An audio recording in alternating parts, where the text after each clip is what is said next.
Seamless action across apps. Familiar ka na ba dito? Or nagagamit mo na siya mismo sa smartphone mo? Kung hindi pa, at naka-Samsung Galaxy devices ka, panoorin mo to. Hi, I'm Marjorie Adelante, and I'm your Samsung Experience Consultant here at Samsung Star Mall, SJDM, Bulacan. So meron tayong ngayong hawak, kulak pala. Meron akong hawak dito na Galaxy S25 FE. Siya yung gagamitin ko for demo kung paano gamitin si seamless action across apps. So dito, meron tayong tatlong button. Etong pinakababa, ang tawag namin dito is AI button. So, i-click natin to or ilolong press natin si AI button para mag-activate si Gemini natin. And once na mag-activate si Gemini natin, you have two options. Meron tayong plus sign na ang ibig sabihin nun is typing.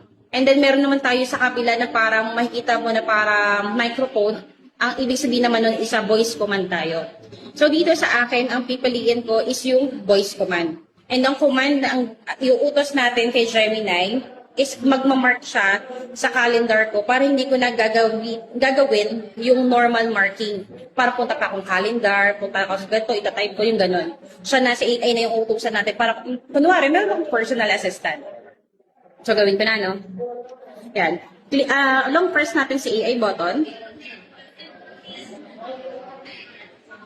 Gemini, I have meeting on February 18, 8 a.m. at Pro Tempo Cubao. Please mark it on my calendar.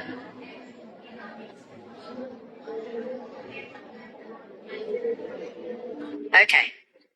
I've added the meeting at Premco Cubao to your calendar for February 18th, 2026 at 8 a.m. Yan, balik kung papansinin mo dito, yan, nakamark na siya sa calendar ko, Samsung calendar ko. Ngayon, ang gagawin ko is i-check ko ba kung talagang meron na siyang na-mark ng pusa. Oh, sige nga, ito siya. Actually, nakita ko na meron na nakalagay. Ima-manual natin siya. Ayun, sakto pa rin. Ayan siya, ayan. May nalagay na siya na, tawag ito, a meeting. Nakaset na yung task ko on that day.